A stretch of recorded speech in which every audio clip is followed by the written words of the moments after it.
Hello everyone, मैं प्रवीण यादव और आठवीं गुरुकुल पाठशाला में आपका स्वागत करता हूं। आज हम पढ़ेंगे रिमाइंडर थ्योरम। रिमाइंडर थ्योरम के बारे में बेसिक चीज़ें हैं, हम आज आपको सिखाते हैं। आज के बाद आपको कहीं पढ़ने की ज़रूरत नहीं पड़ेगी, हम बेसिक से स्टार्ट करेंगे और एडवांस तक ले जाएंगे। चलिए देखते हैं रिमाइंडर थ्योरम क्या होता है, शेषफल प्रमेय क्या होता है, उसके बारे में देखते हैं ध्यान से। लेकिन रिमाइंडर थ्योरम जो होता है ना, शेषफल प्रमेय जो होता है ना, ये क्या होता है, जैसे मान लीजिए हम मान लेते हैं कि ये 5 है और ये आपका हो गया 16, मतलब कि 16। हम भाग देते हैं तो कितनी बार जाएगा? 3 बार में। कितना बचा? ये ना, तो ये जो होता है इसको बोलते हैं भागफल। भागफल।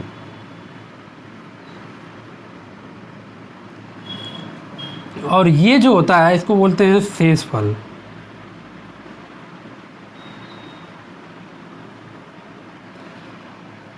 और ये जो होता है इसको बोलते हैं भाज्य।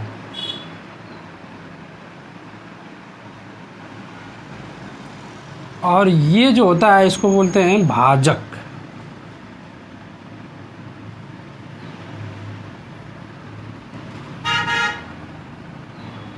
ठीक।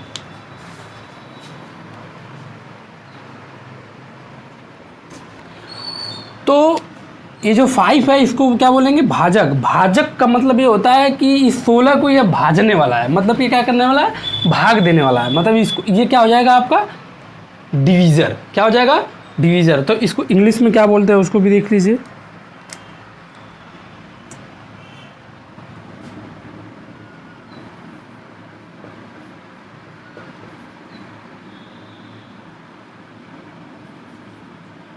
डिवीज़र। ठीक। और इसको क्या बोलते हैं? डिवाइडेंड।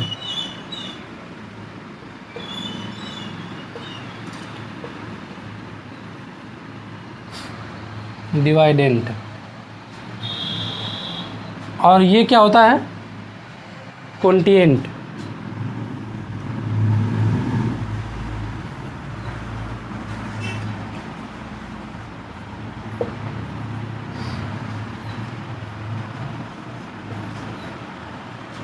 और ये क्या होता है? रिमाइंडर।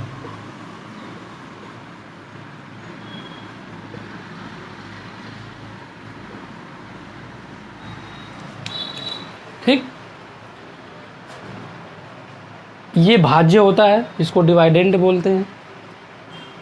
ये जो आंसर आया रिजल्ट के रूप में भागफल होता है, इसको क्वोटिएंट बोलते हैं। और ये जो शेषफल है 1 जो है, ये शेषफल है, इसको रिमाइंडर बोलते हैं। 5 है ये भाजक है, इसको डिवाइजर बोलते हैं। ठीक। तो एक फार्मूला होता है, उसको आप ध्यान से लिख लीजिए कि भाज्य बराबर भाजक गुणे भागफल।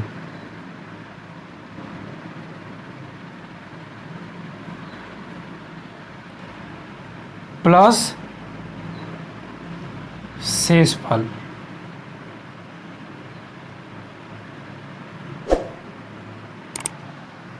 ये होता है।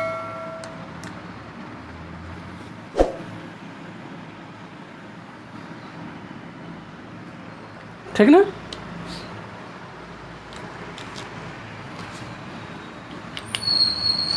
इंग्लिश में क्या हो जाएगा?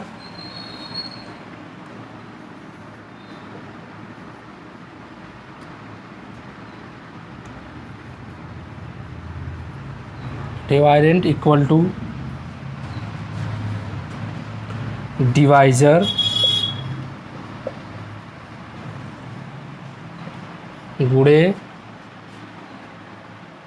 क्वोटिएंट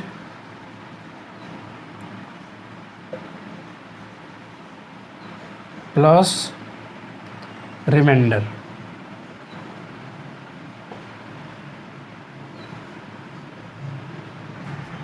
ये हो जाएगा।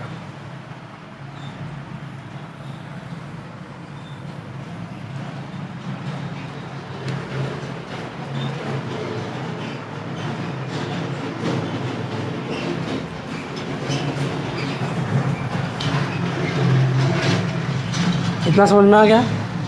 अब हम इसको एक्सप्लेन करते हैं। देखो जैसे भाज्य जो है ना, ये बीच वाला 16, ये 16 जो है, यदि हम भाजक 5 भागफल 3 इनका हम मल्टीप्लाई करके यदि शेष फल को जोड़ दे, मतलब 1 को जोड़ दे, यदि इतना करने के बाद यदि हमको ये वाला संख्या मिल गया, कौन सी संख्या, ये 16, यदि ये संख्या मतलब भाज्य मिल गया तो समझो कि ये क्या है, आंसर सही होगा। तो भाज्य मान लेते हैं, हम भाज्य क्या रख रहे हैं, 16 यहाँ रख दिए, ठीक ना। भाजक क्या है, 5 है, भागफल क्या है, 3 है, तो 5 3 15, 15 1 16, 16 बराबर हुआ कि नहीं, समझ में आ गया। तो क्या ये आपको सेटिस्फाई दिख रहा है, तो जवाब है कि हाँ दिख रहा है। आगे चलते हैं।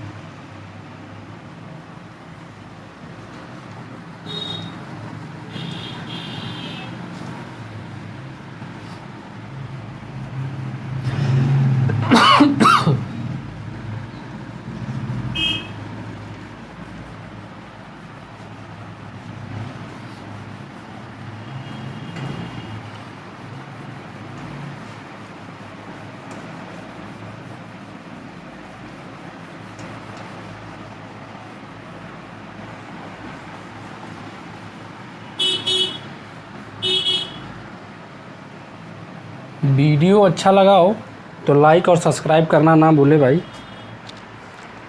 और अपने दोस्तों में इसे शेयर करें। आगे देखिए, एक सवाल और ले लेते हैं। ये क्या है, 11, इसके 4 से डिवाइड कर रहे हैं, कितनी बार में जाएगा, 4 3 12, 2 बार में ले जाते हैं, 4 दूना के 8, कितना बचेगा, 8 3 11, वाह। तो ये 3 क्या हो गया, ये शेष, और ये क्या हो गया, 2, ये भागफल हो गया, और ये क्या है, ये भाज्य है, तो 4 क्या है, तो ये भाजक है, ठीक।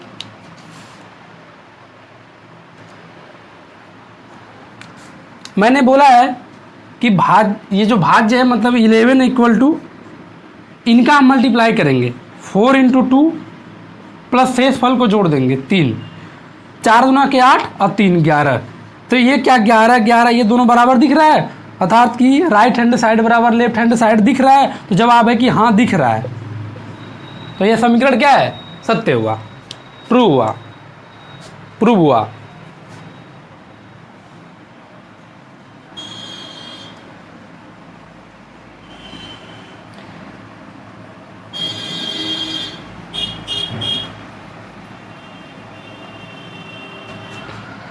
जैसे एक क्वेश्चन पोलिनोमियल का देख लीजिए। पोलिनोमियल वाला जो क्वेश्चन होता है, बहुपद जो होता है, उसके बारे में एक बार उसका भी एग्जाम्पल एक समझ लीजिए। जैसे मान लीजिए x² + 5x + 6, ठीक। इसको हमको भाग देना है x - 2 से भाग देना है, तो कैसे करते हैं उसको देख लीजिए।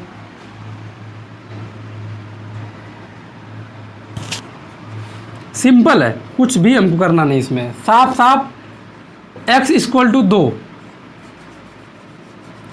ये जो x - 2 है ना, इसके इक्वल टू मान लेंगे 0, तो x बराबर क्या हो जाएगा, 2। इसी 2 को ले जाके समीकरण में रख देंगे, इसी 2 को ले जाके समीकरण में रख देंगे। जब समीकरण में रख देंगे तो ये हो जाएगा, ये समीकरण क्या है, x² + 5x + 6, ठीक। समीकरण में इसको रखते हैं तो ये कितना हो जाएगा, 4, ये हो जाएगा 5 दूना के 10, और ये हो जाएगा 6, तो टोटल कितना निकल के आ गया, 20। यही आपका क्या है, ये रिमाइंडर। तो ऐसे में आपको रिमाइंडर ज्ञात करना पड़ेगा, तो ऐसे ज्ञात कर लेना रिमाइंडर क्या होता है, ठीक ना।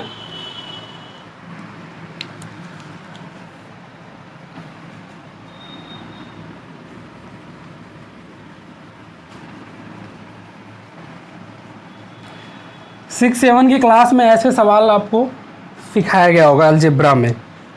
एक देखिए और इसी को देख लीजिए, ये x² प्लस 5x प्लस 6 को हमको भाग देना है x-2 से, ठीक ना। हमको इसको x² को काटना है, तो x² को काटने के लिए हम यहाँ पे कितने का गुणा करेंगे? x-2 में कितने,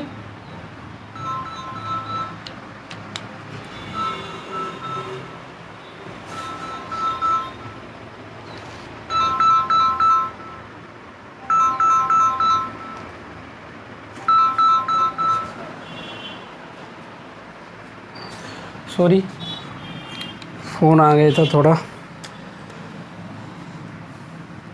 तो x-2 में हम कितने का गुणा करेंगे कि ये पहला अक्षर हमारा कटना चाहिए।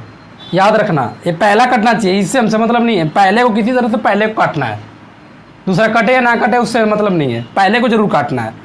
तो यदि हम इनमें x का गुणा कर दें तो x² माइनस 2x हो जाएगा। तो जवाब है कि हाँ हो जाएगा। तो किससे गुणा किए हैं? x से। चलिए क्या आया?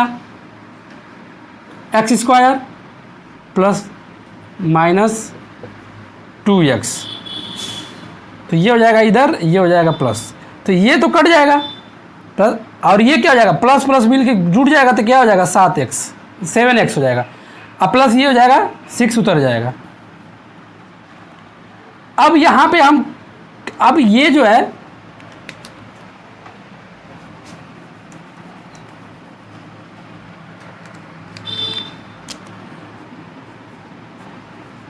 x-2 में अब हम वो कौन सी संख्या या कौन सा नंबर रखें उससे मल्टीप्लाई करें ताकि हमको ये पूरा पूरा मिल जाए, ये पूरा पूरा मिल जाए या उससे कम हो।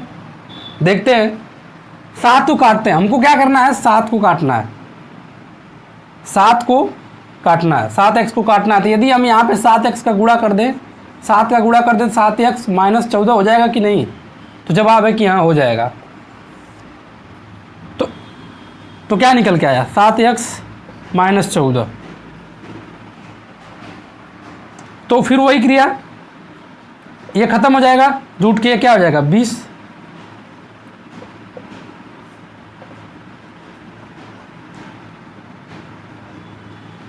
तो उसके पहले भी मैंने आपको बता दिया कि रिमाइंडर कितना आएगा?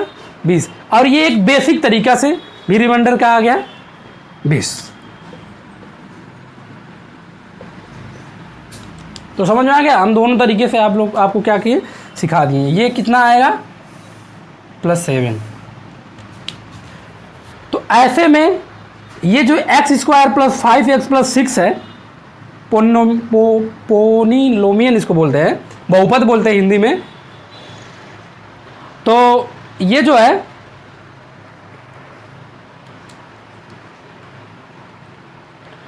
पोलिनोमियल है, तो इसको, ये बहुपद है तो इसको क्या होगा? ये हमारा क्या है? भागफल है। और ये क्या है? मैंने आपको बताया था कि ये क्या है? भाज्य है। ये क्या है? भाजक है। ये क्या है? रिमाइंडर है। ये चीज़ें मैं आपको पहले से एक्सप्लेन करके बता दिया हूँ।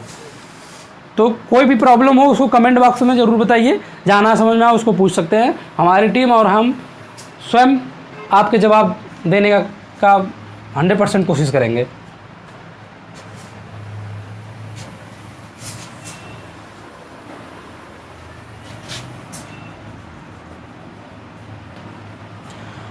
तो मैंने 60 से भी बता दिया कि x बराबर 2 रख देंगे तो भी आ जाएगा, और बेसिक से भी मैंने हल कैसे करते हैं उसको भी बता दिया। एक पोलिनोमियल का जो इक्वेशन होता है, बहुपद का समीकरण जो होता है, उसको कैसे हल करते हैं, उसमें क्या शेषफल प्रमेय कैसे ज्ञात करते हैं, इसको भी मैंने बता दिया। कुछ इम्पोर्टेंट थ्योरम है, उसके बारे में थोड़ा सा हम पढ़ लेते हैं।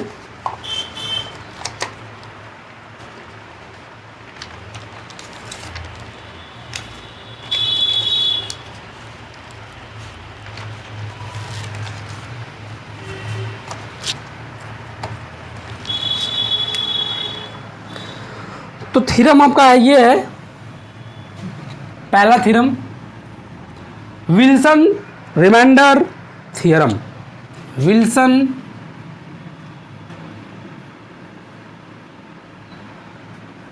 रिमाइंडर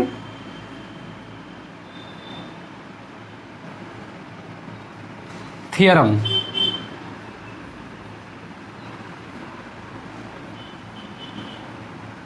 ठीक, ये क्या होता है इसके बारे में देखिए।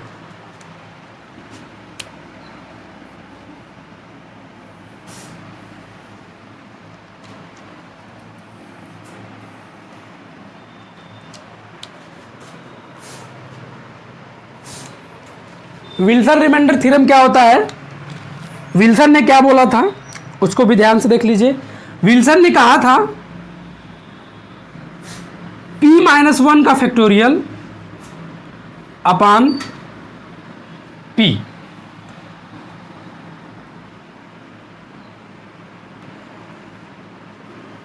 जहां p क्या है, प्राइम नंबर होना चाहिए, प्राइम नंबर होना चाहिए, याद रखना। ये है विल्सन का थ्योरी, विल्सन का थ्योरी यही है कि p क्या होना चाहिए, प्राइम नंबर होना चाहिए। ये फार्मूला है। यदि फार्मूला पे यदि वो कोई आपका क्वेश्चन जो आपको एग्जाम में पूछेगा, ऐसे क्वेश्चन एसएससी के एग्जाम में पूछता रहता है, तो अब उस फार्मूला पे यदि ये सेट हो गया तो उसके रिमाइंडर ऐसे दिखेगा, तो इसका रिमाइंडर याद रखना भाई, हमेशा रिमाइंडर, ऑलवेज रिमाइंडर या तो -1 होगा, -1 होगा या p-1 होगा, याद रखना, यही है।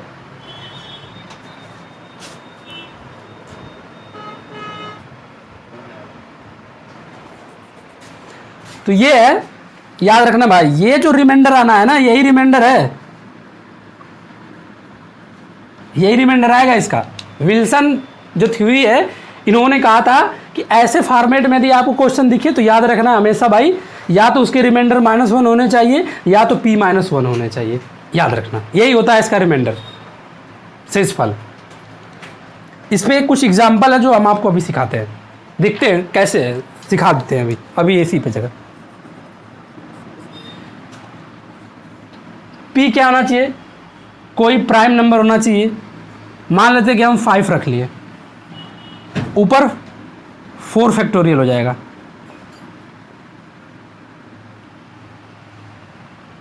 क्योंकि p-1 फैक्टोरियल है, तो ये p 5 है तो उसका -1 हो गया। तो ऐसे आपको फॉर्मेट में दिखेगा, तो याद रखना भाई, इसके हमेशा रिमाइंडर, ऐसे रिमाइंडर जो होते हैं इनके हमेशा रिमाइंडर जो है -1 होगा या p-1 होगा, मतलब कि 5 - 1 = 4, या तो 4 होगा या तो -1 होगा, याद रखना, भूलना मत भाई साहब, ये चीज़ें आपको याद होनी चाहिए। यदि ये आपको याद है तो अब मिनटों में का जो काम है ना, वो सेकंडों में करके ख़त्म कर देंगे एग्ज़ाम में, यदि ये आपको याद है तो इसको आपको याद करने की ज़रूरत है, 1-2 बार प्रैक्टिस करेंगे अपने आप दिमाग में चढ़ जाएगा। तो याद रखना, विल्सन का एक ही थ्योरी थी, इन्होंने कहा था कि यदि ऐसे फॉर्मेट में आपको दिखे, ये p प्राइम नंबर होना चाहिए, भूलना मत, ये p क्या होना चाहिए, प्राइम नंबर होना चाहिए, इसको भूलना मत। यदि आप ऐसे दिखेगा तो इसके रिमाइंडर थ्योरम हमेशा या तो -1 होगा या तो 5-1 होगा, बोले तो p-1।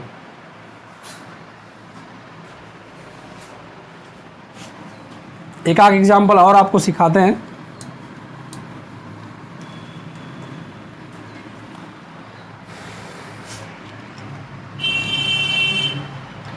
जैसे देखिए,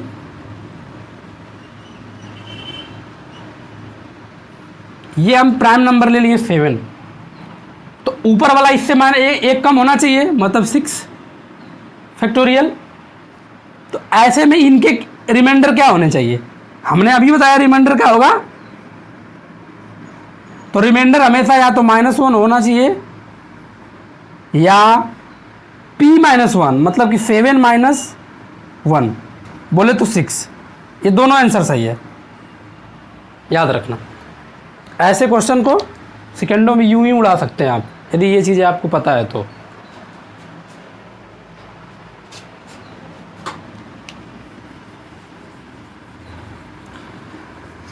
अगला थ्योरी क्या है उसके बारे में, फॉर्मेट थ्योरी उसके बारे में देखते हैं।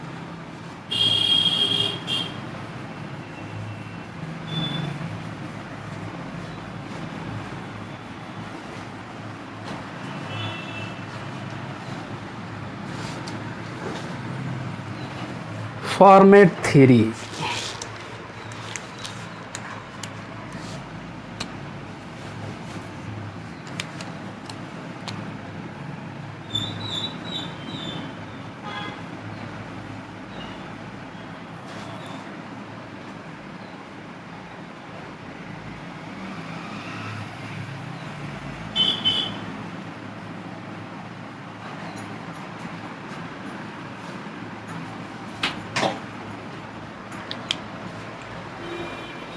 फॉर्मेट रिमाइंडर थियरम, उसको देख लीजिए। फॉर्मेट ने क्या बोला था, इसके बारे में भी ज़रूरी है, ये भी बहुत बेहतर कंसेप्ट है। फॉर्मेट ने बोला था ये है P और ये है N की पावर P-1। ठीक, ये फॉर्मेट की थ्योरी यही है।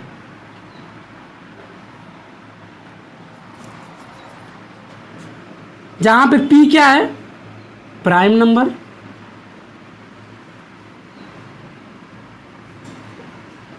ओके, और N जो है और P ये दोनों आपस में को प्राइम होना चाहिए, याद रखना भाई, को प्राइम, को प्राइम, को प्राइम नंबर होने चाहिए। N और P ये दोनों आपस में क्या होना चाहिए, को प्राइम नंबर। अभी हम इसके पहले मैंने आपको क्लास में बताया था कि को प्राइम नंबर होता क्या है। को प्राइम नंबर वही होता है जिसके HCF 1 होने चाहिए। क्या होने चाहिए, 1 होने चाहिए।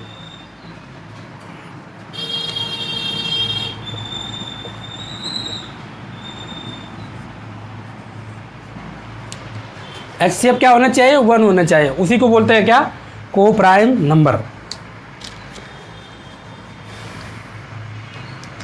चलिए एग्जाम्पल में देख लीजिए।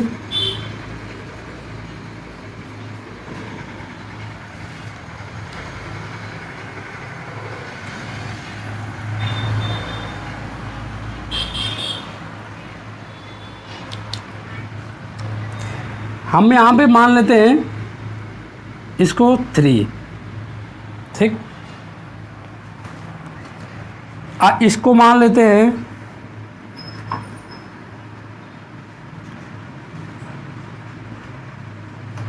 4 और इसको मान लेते हैं 2, ठीक। यही है ना फॉर्मेट, प्राइम नंबर होना चाहिए और ये जो n है मतलब 4 और ये 3 ये आपस में को प्राइम नंबर होने चाहिए। को प्राइम नंबर होना चाहिए। को प्राइम नंबर का मतलब होता है जिसके HCF 1 हो, तो 4 और 3 के HCF 1 ही होता है, याद रखना। और इसके अब 4 की पावर जो है, जैसे P-1 मतलब P नीचे क्या है, 3 है, तो इसका मतलब उससे एक कम मतलब कि 2, ठीक। तो ऐसे क्वेश्चन को रिमाइंडर याद रखना भाई। ऐसे क्वेश्चन का जो रिमाइंडर होगा हमेशा, ऑलवेज रिमाइंडर जो होगा हमेशा 1 होगा। रिमाइंडर हमेशा क्या होगा, 1 होगा। भूलना मत, रिमाइंडर हमेशा क्या होगा, ऑलवेज हमेशा 1 ही माना होगा। अब देखिए, जैसे ऐसे फॉर्मेट आपको दिख गया, ऐसे फॉर्मेट आपको दिख रहा है कि नहीं, ये वाला, तो रिमाइंडर क्या होना चाहिए, 1। तो डायरेक्ट आप ऐसे देखो, ये दिख रहा है, सीधा मारो 1। सुनना क्या, गुड।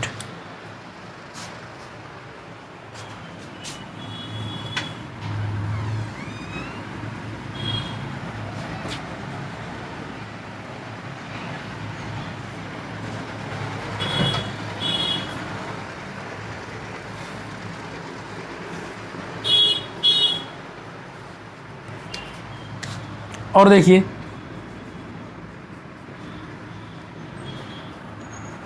ये क्या है, 5। और यहाँ पे हम ले लेते हैं 3, क्योंकि 3 और 5 एक दूसरे से क्या है, को प्राइम नंबर है। और यहाँ पे क्या होगा 4, क्योंकि p-1 होगा। Very good. ऐसे क्वेश्चन दिखेगा तो इसका आप तो डायरेक्ट दिखा दोगे कि ये फॉर्मेट में बैठ रहा है, तो इसको आप दिखा दोगे कि इसके रिमाइंडर 1 होंगे। लेकिन इसी 4 के जगह पे, इसी 4 के जगह पर क्या दिया जाएगा, 21, 21 दिया रहेगा। तो आप कैसे करोगे भाई? इसका भी कोई एकदम सिंपल तरीके है, कुछ मत करो, तोड़ लो बस। 3 की पावर हम यहाँ पे क्या लिख सकते हैं, 20 लिख सकते हैं। तो जवाब है कि यहाँ लिख सकते हैं। इंटू यहाँ पे 3 कर सकते हैं, तो जवाब है कि यहाँ कर सकते हैं। ठीक, तो याद रखना भाई,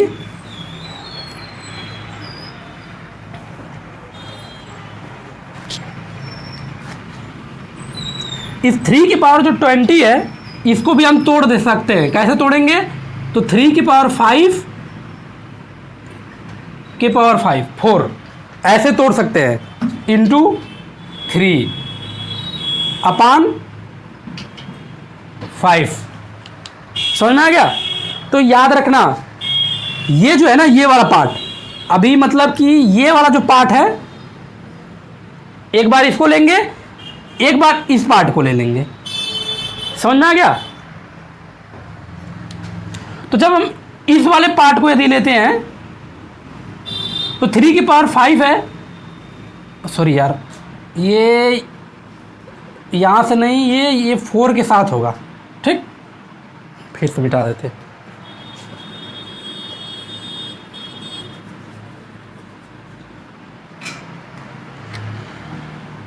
थ्री की पावर 5 4 इंटू 3 अपान 5।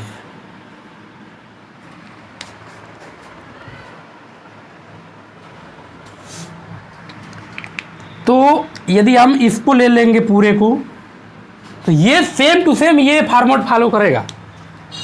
5 है, उससे एक कम, और 3 और 5 एक दूसरे क्या है, को प्राइम है। तो ये तो इसके रिमाइंडर तो क्या हो गए, 1 हो गए। अब हमारे पास बचा क्या है, 3 और अपान 5। तो 3 अपान 5 का जो रिमाइंडर होगा हमेशा 3 होगा। तो ऐसे सवाल का जो रिमाइंडर हमेशा क्या है, निकल के आएगा। तो ये तो 1 हो गया। तो हमारे पास बचा क्या है, बचा है 3/5। ये वाला बचा है ना, ये वाला, अभी तो ये वाला एक बचा है ना। एक बार तो हम इसके साथ लिए, एक बार इसके साथ लेंगे। तो ये वाला बचा है, तो ये वाला बचा है, तो इसके रिमाइंडर क्या होंगे, तो इसके रिमाइंडर हमेशा 3 होंगे। ठीक, हमेशा यदि नीचे की वैल्यू बड़ी है और ऊपर की वैल्यू छोटी है तो हम ऊपर की वैल्यू को रिमाइंडर मान सकते हैं। ठीक ना, या नहीं तो फिर आप भाग देंगे तो एक बार जाएगा। तो जब एक बार भाग जाता है तो -2 आएगा। याद रखना कि रिमाइंडर हमेशा हमको पॉजिटिव देना रहता है। रिमाइंडर हमेशा क्या बताना रहता है, पॉजिटिव बताना रहता है। तो अब जब -2 जो आएगा भाग देने पर, जो शेषफल बच के -2 आएगा, अब उसी -2 को जब 5 में माइनस कर देंगे, वहाँ 5 से घटा देंगे, तो फिर वही बच के आ जाएगा 3। तो उतना करने से अच्छा है भैया कि आप डायरेक्ट इसको लिख दो, कोई दिक्कत नहीं है, आंसर हो जाएगा वो। तो ऐसे में ये आपका आंसर हो जाएगा, 3 इसके रिमाइंडर हो जाएंगे। तो ऐसे क्वेश्चन को आप ऐसे हल करोगे। ऐसे क्वेश्चन प्रीवियस ईयर एसएससी के एग्जाम में पूछता है, प्री में।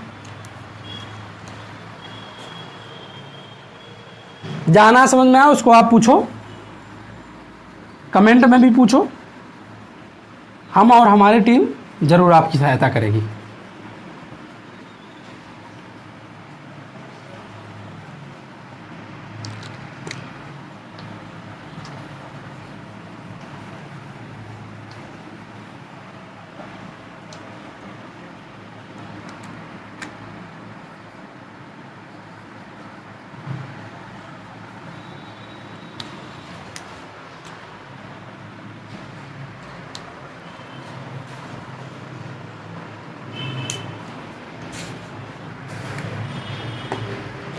Thank you.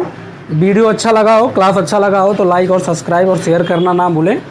और भाई एक ज़रूरी सूचना ये है कि वीडियो को आप पूरे अंत तक देखिए। यदि कंसेप्ट का असली मज़ा लेना चाहते हैं तो कंसेप्ट को बढ़िया से सीखिए और अंत तक देखिए और लाइक और सब्सक्राइब करिए। Thank you.